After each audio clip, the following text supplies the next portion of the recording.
శ్రీరామాయణ అంతర్గతమైనటువంటి బాలకాండ పూర్తి చేసి ఈనాడు అయోధ్యకాండలోకి ప్రవేశిస్తున్నాం. వాల్మీకి మహర్షి ఆ కాండలకి ఆ పేర్లు ఉంచడం వెనక శ్రీరామాయణానికి సంబంధించినటువంటి కథా విశేషాన్ని వివరణ చేస్తున్నటువంటి పరిస్థితిని బట్టి ఆ కాండలకు ఆ పేర్లు ఉంచారు. అయోధ్యకాండ అంటే ప్రధానంగా అయోధ్యానగరంలో జరిగినటువంటి ఇతివృత్తం. అదేమిటి? శ్రీరామాయణం రామచంద్ర ప్రభు అయోధ్యలోనేగా ఉండాలి. మిథిలా నగరంలో సీతారాములకి వివాహం అయితే వాళ్ళ తర్వాత ఎక్కడ ఉండాలని మనం కోరుకోవాలి? అయోధ్యలోనే ఉండాలి. ఆయన అయోధ్యనే పరిపాలించాలి. ఆయన అయోధ్యనే పరిపాలిస్తే ఇంకా ఆయన నరుడిగా రావడం అనవసరం. ఎందుకని అంటే ఆయన వచ్చిన అవతార ప్రయోజనాలు రెండు: ఒకటి రావణ వధ, రెండు మనుష్యుని యొక్క గొప్పతనాన్ని నిరూపించడం. ఇందులో మనుష్యుని యొక్క గొప్పతనాన్ని నిరూపించడంలో కొంత భాగం జరిగింది ఇప్పటికీ. మిగిలినటువంటిది రావణ సంహారం తర్వాత మళ్ళీ జరగాలి. ఎందుకంటే ఆయన మళ్ళీ రాజారాముడు కావాలి. కాబట్టి అయోధ్యలోనే ఆయన ఉండడు అన్నది సుస్పష్టం. అయోధ్యని విడిచిపెట్టవలసి ఉంటుంది కొంతకాలం. కాబట్టి ఇప్పుడు అయోధ్యని విడిచిపెట్టవలసి ఉంటుంది. కాబట్టి అయోధ్యని విడిచిపెట్టడానికి కావలసిన కారణం ఒకటి అయోధ్యకాండలోనే పుడుతుంది. కాబట్టి ఇప్పుడు అయోధ్యకాండ అని ఆయన పేరు పెట్టడంలో ఉన్నటువంటి రహస్యం అది. కేవలం అయోధ్యలో జరిగిన వృత్తాంతముతో ఉన్నది అయితే రామచంద్రమూర్తి రావణవధానంతరం తిరిగి వచ్చిన తర్వాత కూడా అయోధ్యకాండే అనాలి. కానీ అలా అనలేదు. రామాయణంలో బాలకాండ తర్వాత అయోధ్యకాండ అనడం వెనక ఉన్న రహస్యం ఏమిటంటే సీతారాముల వివాహం అవడం అనేటటువంటిది శ్రీరాముడిగా రామచంద్రమూర్తిని లోకానికి పనికొచ్చేటటువంటి వ్యక్తిగా విశ్వామిత్రుడు అందించి తాను ఉత్తర దిక్కుకు వెళ్ళిపోయాడు. బాలకాండ అన్న పేరంటారా? బాలకాండ అనడానికి కారణం రాముని బాల్యాన్ని వర్ణించింది అని కాదు.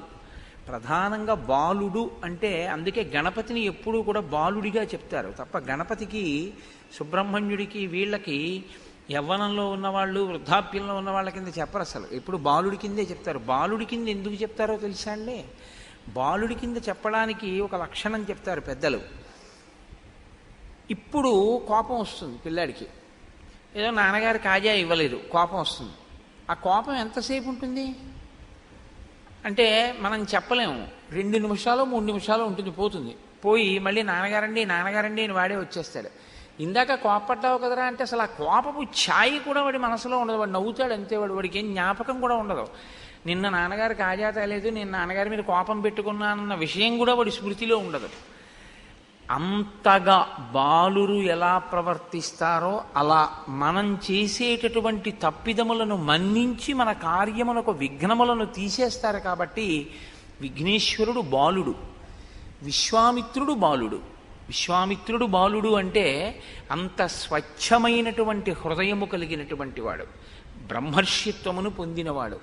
బ్రహ్మర్షిత్వమును పొందినటువంటి విశ్వామిత్రుడు రామచంద్రమూర్తిని బాలకాండలో ఉత్తరోత్తర లోకానికి పనికొచ్చేటటువంటి లోకాభిరాముడుగా ఎలా తయారు చేశాడో చెప్పిన కాండ విశ్వామిత్రుడి యొక్క జీవితాన్ని వర్ణన చేసిన కాండ. కాబట్టి దానికి బాలకాండ అని పేరు. ఇప్పుడు మనం అయోధ్యకాండలోకి ప్రవేశిస్తున్నాం.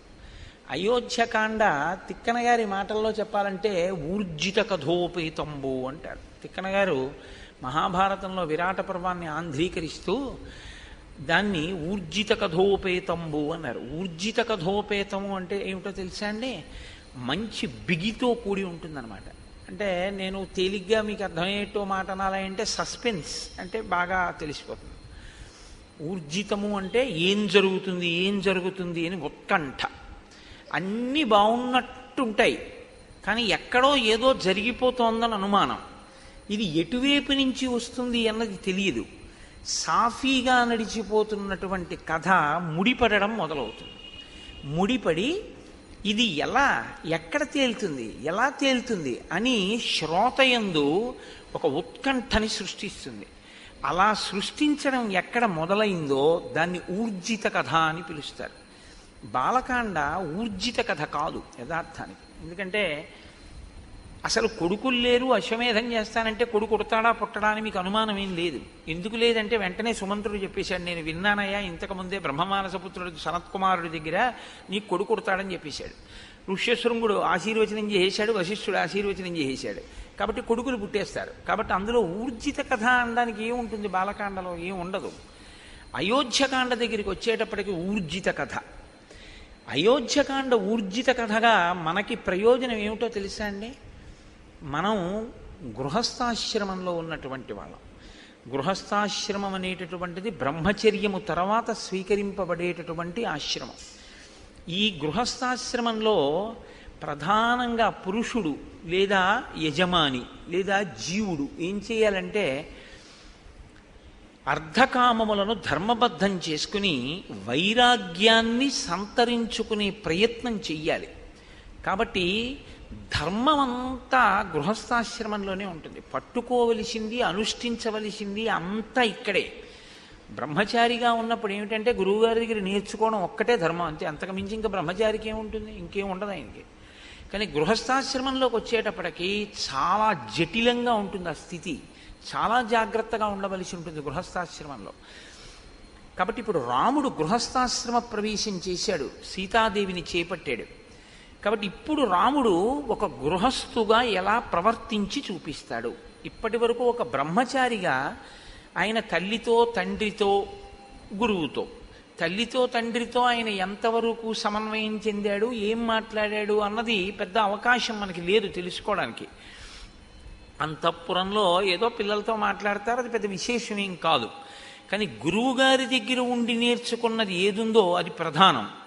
అది ఒక్కటే ఉంటుంది బ్రహ్మచర్యంలో. గురువుగారు చెప్పింది వింటూ ఉండడం, గురువుగారి దగ్గర నేర్చుకుంటూ ఉండడం. అది జరిగిందా లేదా? జరిగింది బ్రహ్మచారిగా రామచంద్రమూర్తికి. గృహస్థాశ్రమంలోకి వచ్చేటప్పటికీ అనేక విధములైనటువంటి సమస్యలు తలెత్తుతాయి. పాత్ర మారిపోతుంది. ధర్మం భార్య దగ్గరికి వెడితే భర్తృధర్మం, తమ్ముడి దగ్గర నిలబడితే అన్నధర్మం, గురువు దగ్గరికి వెడితే శిష్యధర్మం, తండ్రి దగ్గరికి వెడితే కొడుకు ధర్మం. ఏ ధర్మానికి ఆ ధర్మాన్ని నిలబెట్టుకుంటూ అన్నిటికన్నా సమున్నతమైనటువంటి ధర్మం ఏదుందో, అంటే వేదప్రోక్తమైనటువంటి ధర్మం ఏదుందో ఆ ధర్మంతో మిగిలినటువంటివి సమన్వయం చేసుకుంటూ వెడుతూ ఉండాలి. ఇది చాలా సంక్లిష్టమైనటువంటి వ్యవస్థ. ఇందులో మనకి పెద్దలు ఏం చెప్తారంటే, ఈ ధర్మం అనేది మీరు ఎక్కడ తెలుసుకోవాలి అంటే ఒక్క వేదంలోంచే తెలుసుకోవాలి. ఎందుకంటే ధర్మం చెప్పడానికి అధికారం ఇంకెవరికి లేదు.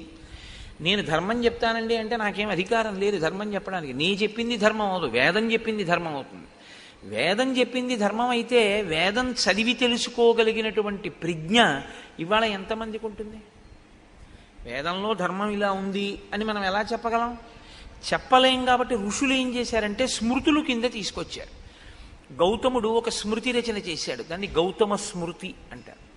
యాజ్ఞవల్కుడు ఒక స్మృతి చేశాడు, యాజ్ఞవల్క స్మృతి, అత్రి స్మృతి. ఇలా స్మృతులు వచ్చాయి. స్మృతులు ఏం చేస్తాయంటే వేదంలో ఉన్నటువంటి ధర్మసూత్రములను క్రోడీకరించి వాటిని అందంగా ఒక పొందికతో తీసుకొస్తారు.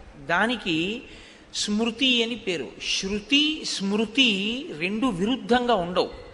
శృతిని స్మృతి అనుసరిస్తుంది. శృతిని స్మృతి ఎక్కడైనా తిరస్కరిస్తే దాన్ని మనం పాటించవలసిన అవసరం ఉండదు, ఎందుకంటే అది ధర్మ విరుద్ధం అవుతుంది. అసలు ధర్మ విరుద్ధమైన విషయాన్ని ఋషి ప్రతిపాదించడు. కాబట్టి శృతికి స్మృతికి మధ్యలో ఏదైనా భేదం ఉందా అంటే అది ఉన్నట్టు నీకు కనపడుతోందేమో, కానీ పెద్దల దగ్గర ఆశ్రయించి నువ్వు తెలుసుకుంటే ఆ భేదం ఉండే అవకాశం పెద్దగా ఏముండదు. ఋషి ఎప్పుడూ మన ప్రయోజనం కొరకే మాట్లాడతారు. కాబట్టే రఘువంశ కావ్యంలో కాళిదాసు గారు ఓ మాట అంటాడు, వేదాన్ని స్మృతి ఎలా అనుసరించిందో అలా నందినీధేనువుని దిలీప మహారాజు అనుసరించాడు అన్నాడు. శృతేరివార్థం స్మృతి రన్వగచ్చత్ అన్నాడు. శృతి యొక్క అర్థం వేదం ఏం చెప్పిందో దాన్ని స్మృతి అనుసరించినట్లు దిలీపుడు ఆ గోవుని నందినీధేనువుని అనుసరించాడు అన్నాడు. కాబట్టి ఇప్పుడు ధర్మాన్ని పాటించాలి, స్మృతులన్నా తెలిసి ఉండాలి, వేదమన్నా తెలిసి ఉండాలి. నాకు వేదమూ తెలియదు, స్మృతులు తెలియదు, మరి ఏం తెలుసుకుంటే ధర్మం తెలుస్తుంది? వేదోపబ్రహ్మణమైనటువంటి రామాయణంలో రాముడు ధర్మమూర్తి అయ్యాడు. ఎలా అయ్యాడు? పుట్టుక చేత ధర్మమూర్తి కాలేదు, ధర్మాన్ని అనుష్ఠించి ధర్మమూర్తి అయ్యాడు. కాబట్టి ఇప్పుడు నీవు శ్రీరామాయణం అయోధ్యకాండ ప్రత్యేకించి బాగా అర్థమైతే నీకు అనేకమైనటువంటి ధార్మిక విషయముల మీద అనుమానాలు తీరిపోతాయి. కానీ మీరు దాన్ని చాలా జాగ్రత్తగా అర్థం చేసుకోవలసి ఉంటుంది. అర్థం చేసుకుంటే మాత్రం అసలు గృహస్థాశ్రమంలో ఎలా బ్రతకాలి, ఎలా ఉంటాయి విషయాలు అన్నదాన్ని అసలు అయోధ్యకాండ ఆవిష్కరించినట్లుగా శ్రీరామాయణంలో మిగిలిన కాండలు చూపించలేవు. ఎందుకంటే సుందరకాండ ఉపాసన కాండ, అయోధ్యకాండ గృహస్థాశ్రమ ధర్మములను వివరించేటటువంటి కాండ. అందుకే అయోధ్యకాండ ప్రధానంగా ఎవరు విని తీరాలి అంటే గృహస్థాశ్రమంలో ఉన్నటువంటి వాళ్ళందరూ వినాలి, గృహస్థాశ్రమంలోకి వెళ్ళే వాళ్ళందరూ వినాలి. అంటే మినహాయింపు ఎవరికి ఉంటుంది? బహుశः ఉంటే శ్రీరామాయణాన్ని ఆదరణతో వినేటటువంటి సన్యాసికి తప్ప మిగిలిన వాళ్ళందరూ వినవలసింది. అంత గొప్ప కాండ అయోధ్యకాండ. కాబట్టి ఊర్జిత కథోపేతంబు ఇక్కడే రసకందాయంగా ఉంటుంది. అంటే కథ ఒక కొత్త పుంత తొక్కి అవతార ప్రయోజనం వైపుకి నడుస్తుంది. అది ఎలా నడుస్తుందో, ఎంత గమ్మత్తుగా నడుస్తుందో మీరు ఇప్పుడు అవధరించేటటువంటి ప్రయత్నం చెదురుగాని. నిన్నటి రోజున మీతో నేను ఒక మాట అని పూర్తి చేశాను. అన్ని ఋతువుల యందు సుఖములను అనుభవించారు సీతారాములు అంటూ నేను బాలకాండని పూర్తి చేశాను. అన్ని ఋతువుల యందు సుఖమును అనుభవించుట, ఈ మాట కొంచెం జాగ్రత్తగా మీరు పట్టుకోవాలి. మీకు సుఖంగా ఉందా అండి అంటుంటారు. ఈ ఫ్యాన్ పెట్టి మీకు సుఖంగా ఉందా అండి అంటారు. అంటే మీరు బాగా గుర్తుపెట్టుకోండి, అది ద్వంద్వము అని గుర్తు. ఖ అంటే ఆకాశం, సంస్కృతంలో ఖ అంటే ఆకాశం. ఆకాశానికి మార్పు ఏం ఉండదు అసలు, అది ఎప్పుడు అలాగే ఉంటుంది. దానిలో మబ్బులు వచ్చాయనుకోండి, మీకు ఇప్పుడు ఆకాశము మేఘావృతమైంది. ఆకాశంలో మబ్బులు తొలగిపోయాయి అనుకోండి, ఆకాశము నిర్మలంగా ఉంది. ఆకాశం ఏమైనా మారిందా? ఆకాశం ఏం మారలేదు. మబ్బులు కమ్మాయి, మబ్బులు పోయాయి. ఖ అంటే ఆకాశం, సు ఖ అంటే మనస్సు, ఖ అంటే ఆకాశం, సు ఖ అంటే బాగున్నట్టు నీకుంటే సుఖ. ఆ సు కాసేపటికి బాగుండనట్టు అనిపిస్తే దుఃఖ. ఖ అలాగే ఉంది. ముందున్న సు మారింది, దు మారింది, అంతే. ఇది పట్టుకోవడమే వైరాగ్యం వైపు వెళ్ళడానికి మొదటి మెట్టు. ఎందుకంటే సు ఎప్పుడూ సుగా ఉండిపోయింది అనుకోండి, సత్యమై కూర్చుంటుంది. అంటే మీకు నేను ఉదాహరణ చెప్పాలి అంటే, నేను అయోధ్యకాండ రాత్రి 11 అయినా చెప్తున్నాను అనుకోండి, మీకు సు దు అవుతుంది. ఎందుకంటే 6:30కి మొదలెట్టింది బాగుంటుంది, 8:30 తర్వాత కొంచెం సు చెరగడం మొదలవుతుంది. 10 అంటే నాకు మీ విషయంలో అలా అనిపించట్లేదు, ఎందుకంటే ఎంత చెప్పినా వింటున్నారు. రాత్రి 12కు కూడా నేను చెప్పడం మొదలెట్టాను అనుకోండి, ఏమో దు అవుతుందేమో, దేవుడు వీడి వదిలిపెట్టడా ఏమిటి మన్నని. కాబట్టి అప్పటి వరకు బాగున్నది అప్పుడు ఎందుకు బాగులేదు అంటే, అప్పటికి కావలసినటువంటిది ఒకటి ఆవశ్యకమైపోయి దానికి ఇది ప్రతిబంధకం అయిపోయింది. అప్పుడు ఈ సు దు అవుతుంది. ఈ సు దు రెండు తీసేసి ఖాగా ఉండిపోయాడు అనుకోండి, వాడే జ్ఞాని. అంతే. ఇది మీరు పట్టుకోవడంలోనే ఉంటుంది. కాబట్టి అన్ని ఋతువులలోనూ సుఖం అనుభవించేరి అంటే ఆయా ఋతువులలో ఏది తీసుకుని ఎలా ఉంటే సంతోషంగా ఉంటుందో అలా వాళ్ళు ఉన్నారు. శీతాకాలంలో ఏసీ వేసుకు పడుకున్నాడు అనుకోండి, పిచ్చాడు అనుకుంటారు. వేసవి కాలంలో ఏసీ వేసుకు పడుకుంటే సుఖంగా ఉందంటాడు. అంటే ఏ ఋతువులో దేన్ని వాడుకుంటే మనస్సుకి సంతోషంగా ఉంటుందో అలా వాళ్ళు గడిపారు. అంటే సీతారాములు సంతోషంగా ఉన్నారా? మీకు అనుమానమా? అన్ని ఋతువులలోనూ సంతోషంగా ఉన్నారంటే 365 రోజులు సంతోషంగానే ఉన్నారు. ఇప్పుడు ఈ సంతోషానికి అడ్డేదైనా వచ్చిందనుకోండి, బాగా గమనించండి నేను చెప్పే మాటని. ఇప్పుడు ఈ సంతోషానికి అన్ని ఋతువులలో సీతారాములు సంతోషంగా ఉన్నారు. ఇప్పుడు సీతారాములు అడవికి వెళ్ళిపోతారు. పెద్ద విచిత్రం ఏంటంటే, మీకు తెలియదా నాకు తెలియదా, నేను దాచిపెట్టవలసిన అవసరం ఏముంది అందులో, నేను దాచిపెడితే మాత్రం మీకు తెలియదా? అడవికి వెళ్ళిపోయారు. అడవికి వెళ్ళిపోతే మీరు నేను ఏం చేస్తామంటే ఇలా వేళ్ళు విరిచి అయ్యయ్యయ్యో ఎంత పని చేసిందండి మందర, ఎంత పని చేసిందండి కైకమ్మ, రాముడు అడవికి వెళ్ళిపోయాడు, పాపం ఎంత కష్టపడుతున్నాడో అంటాం. ఆయనకి అది సూ కాదు, దూ కాదు, ఆయన అందుకని నవమి నాడు పుట్టాడు. ఆయన ఏమంటాడంటే, మా నాన్నగారిని సత్యంలో నిలబెట్టి నా ధర్మాన్ని నేను పోషించాను కాబట్టి నాకు సంతోషం అంటాడు. మీకు దుఃఖంలా కనపడుతున్నది రాముడికి దుఃఖం కాదు. అది రాముడికి దుఃఖం అయితే రామాయణం నేను చెప్పక్కర్లేదు, మీరు వినక్కర్లేదు. ఆయనకి ధర్మం కావాలంతే. ధర్మం పట్టుకుని ఉంటే ఆయనకి సంతోషం. ధర్మం వదిలేశాడో రాముడు, అది ఆయనకి ఇబ్బంది. అందుకే అసలు వదలడం. ఎప్పుడైనా వదిలిపెడతాడేమో అన్నట్టు అనిపిస్తుంది ఒక్కొక్కసారి, కానీ వదలడం, దాన్నే పట్టుకుంటాడు. ఇది మీరు రామపాత్ర వైపు నుంచి పట్టుకోవాలి. కదలని రాముడు కదలకుండా ఉన్నా కదిలిపోతున్న పాత్రలు ఎన్నున్నాయో పట్టుకోవడం రామాయణం. కదలని రాముడు కదలకుండా ఉన్నాడు, కదులుతున్నవన్నీ కదలని దాన్ని ఆశ్రయించి కదులుతున్నాయి. మీరు గమనించండి, బండి కదులుతుంది. బండి కదలాలంటే దేన్ని ఆధారం చేసుకుని కదులుతుంది? చక్రాలను ఆధారం చేసుకుని కదులుతుంది.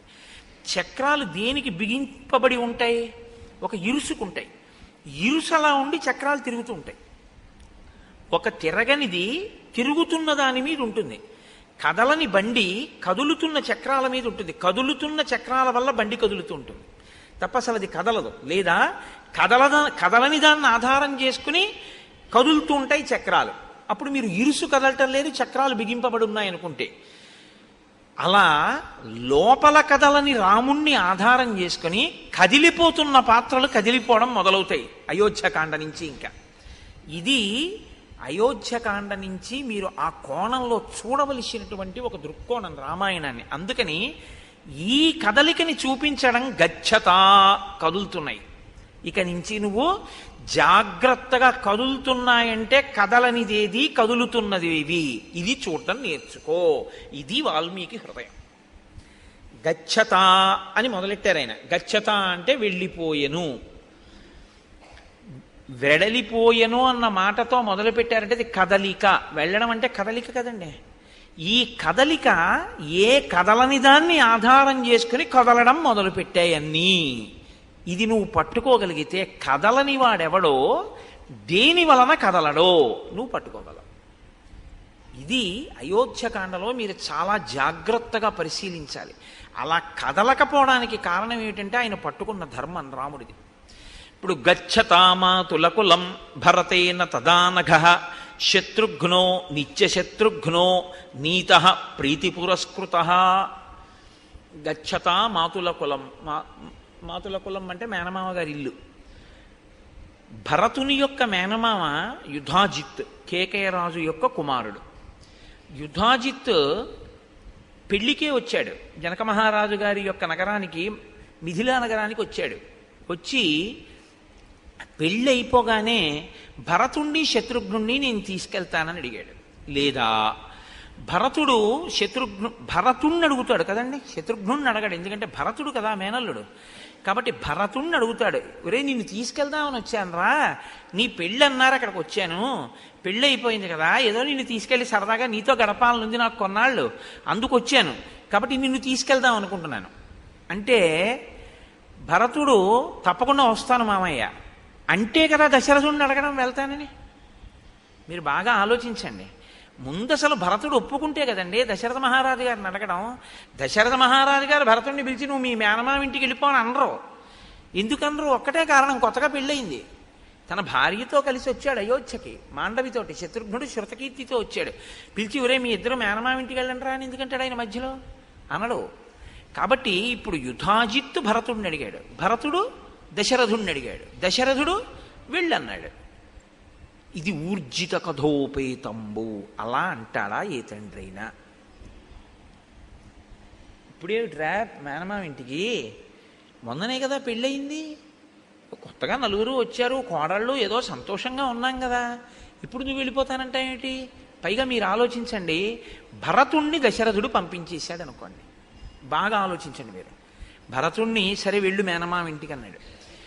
రాముడు సీతమ్మతో, లక్ష్మణుడు సుమిత్రతో, శత్రుఘ్నుడు శృతకీర్తితో అక్కడే ఉంటారు.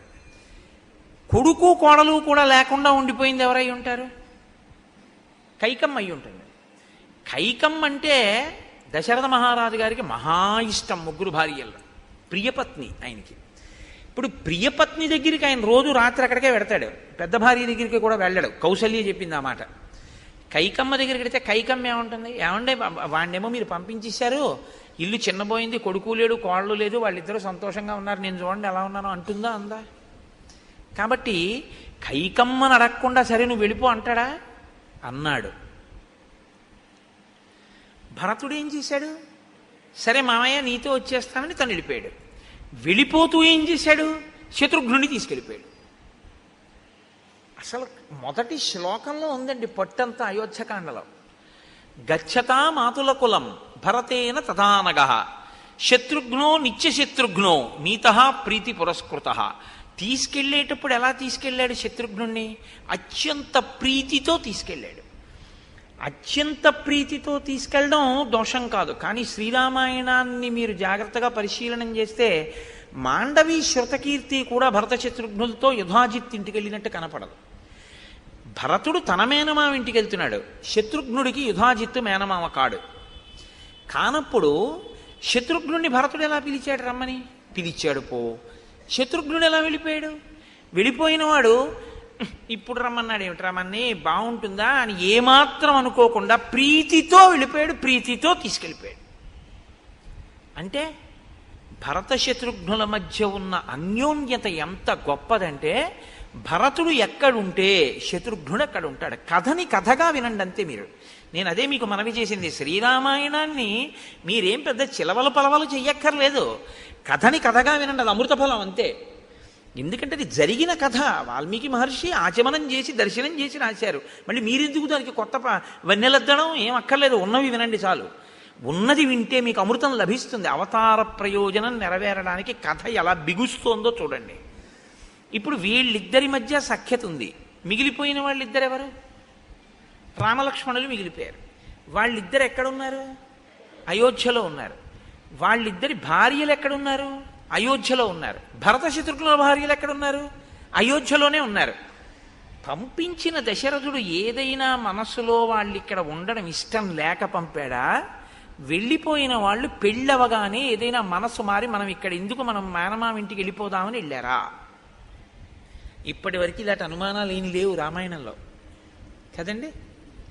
రామాయణం జరుగుతున్నప్పుడు దశరథుడి అంతఃపురం పక్కింట్లో మీరు ఉన్నారని ఊహిస్తే లోకం విషయాలు మనకు ఎక్కువ కావాలి కాబట్టి మనం ఆ కోణంలో ఆలోచించినప్పుడు దశరథుడు వెళ్ళమన్నాడా? పెళ్ళవగానే ఏమైనా మార్పు వచ్చి ఎవరి గొడవ వాళ్ళు చూసుకుంటూ ఏమైనా భరత శత్రుఘ్నులు ఇద్దరు వేరే వెళ్ళారా? మళ్ళీ ఇందులో కొత్త గొడవ ఏమిటంటే, భరత శత్రుఘ్నులు అన్నదమ్ములు గారు, ఒక తల్లి బిడ్డలు కారు, నలుగురు ఒక తండ్రి బిడ్డలు, కానీ నలుగురు ముగ్గురు తల్లుల బిడ్డలు. ఇందులో రామలక్ష్మణులు ఓ తల్లి బిడ్డలు మిగిలిపోయి భరత శత్రుఘ్నులు ఓ తల్లి బిడ్డలు వెళ్ళిపోతే ఏదో ప్రమాదాన్ని మీరు శంకించవచ్చు. రాముడి దగ్గర సుమిత్ర కొడుకున్నాడు, భరతుడి దగ్గర సుమిత్ర కొడుకే ఉన్నాడు. సుమిత్రకి ఇద్దరు బిడ్డలు, లక్ష్మణుడు శత్రుఘ్నుడు. ఒకడు రాముడితో ఉన్నాడు, ఒకడు భరతుడితో ఉన్నాడు. ఒక తల్లి బిడ్డలే అయినా కూడా ఏమంటే రాజ్యం కదా, అధికారం కదా, వాళ్ళిద్దరి మధ్య మళ్ళీ పొసగలేదు. అందుకని ఒక ఆయన అటు చేరాడు, ఒక ఆయన ఇటు చేరాడు అనుకుందామా? అలా అనుమానం ఏమైనా ఉందా మీకు? ఊర్జిత కథోపేతంబు, ఆ కదలికలోనే ఎన్ని కదలికలు వచ్చాయో చూడండి ఆలోచనలు. భరతుడు ఒక్కడ కదిలితే శత్రుఘ్నుణ్ణి తీసుకుని వెళ్ళిపోతే ఎంత కదిలిందో చూడండి కథ, ఎన్ని ఆలోచనలు కదిలేయో చూడండి. ఇప్పటి వరకు అలా ఏమైనా అవకాశం ఉందా ఎక్కడైనా? లేదు. ఇంకిక్కడి నుంచి అన్నీ కదులుతుంటాయి లోపల. కాబట్టి ఇప్పుడు వెంటనే మహర్షి అంటారు, మాతులే నాశ్వపతిన పుత్రస్నేహేన లాలిత తత్రాపి నివసంతౌతౌ తర్ప్యమాణౌ చ కామతః భ్రాతరౌ స్మరతాం వీరౌ వృద్ధం దశరథం నృపం. మేనమామయైనటువంటి యుధాజిత్తు భరతుణ్ణి మాత్రమే తీసుకెడదామనుకున్నా శత్రుఘ్నుడి యందున్న ప్రీతి చేత భరతుడు శత్రుఘ్నుణ్ణి కూడా తీసుకుని వెళ్ళినా, భరతుడి మేనమామయైన యుధాజిత్తు వీడు కూడా ఎందుకు వీడితోటన్న భావన ఆయనకేం లేదు. ఈ ఇద్దరు పిల్లలకి యుధాజిత్ ఇంటికి వెళ్ళిపోయేటప్పుడు నేను అన్నయ్యతో వెళ్ళడం ఎందుకని శత్రుఘ్నుడికి లేదు. ఇప్పుడు తమ్ముణ్ణి తీసుకెళ్ళడం ఎందుకని భరతుడికి లేదు. అంటే అందరి మనసులు నిర్మలంగానే ఉన్నాయా? మరి ఎందుకు తీసుకెళ్ళినట్టు యుధాజిత్తు? ఒక్క కారణం చేత మాత్రమే తీసుకెళ్ళాడు. మేనమామగా తన ముద్దు చెల్లించుకోవడానికి, అంతకన్నా నువ్వు అనుమానాలు ఏమీ పెట్టుకోవద్దు. మహర్షి వేసినటువంటి సంకేతం. నువ్వు అంతకన్నా ఏమైనా అనుమానాలు పెట్టేసుకుంటావేమో, అక్కర్లేదు. ఎందుకని? పుత్రస్నేహేన లాలిత మాతులే నాశ్వపతిన. అశ్వపతి యుధాజిత్తుకున్న మారుపేరు. కేవలం మేనమామల ముద్దు, మేలైన ముద్దు, తాతలకు తా ముద్దు, తాను అబ్బాయి అని జానపదం. మేనమామల ముద్దు మేలైన ముద్దు, అందుకని మేనమామ తీసుకెళ్ళాడు. వాళ్ళు వెళ్ళారు. వెళ్ళిన వాళ్ళు అక్కడికి వెళ్ళిపోయారు కదా పెళ్ళవగానే.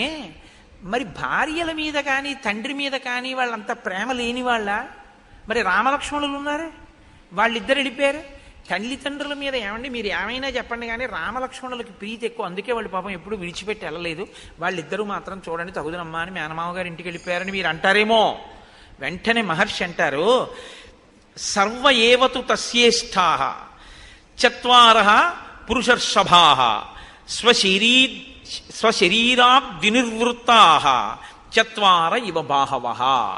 దశరథ మహారాజు గారికి రామ లక్ష్మణ భరత శత్రుఘ్నులు నలుగురి యందు ఉన్నటువంటి ప్రీతి ఎటువంటిదంటే, తన శరీరములోనే ఉన్నటువంటి ఉత్పన్నమైన 4 బాహువుల యందు తనకి ఎలా సమానమైన ప్రేమ ఉంటుందో దశరథుడికి కూడా అలాగే నలుగురు కొడుకుల మీద సమానమైనటువంటి ప్రేమ ఉన్నది. అంతే తప్ప భరత శత్రుఘ్నుల మీద తక్కువ ప్రేమ, రామలక్ష్మణుల మీద తక్కువ ప్రేమ అలా ఏం ఆయనకి లేదు. ఆయన మేనమామ పిలిచాడు, పంపించాడు. రామలక్ష్మణులు ఉన్నారు. శత్రుఘ్నుడు ఎప్పుడు భరతుడిని విడిచిపెట్టి ఉండడు, వెళ్ళిపోయాడు. లక్ష్మణుడు రాముడిని విడిచిపెట్టి ఉండడు, రాముడితో పాటు అంతఃపురంలో ఉండిపోయాడు. అంతవరకే.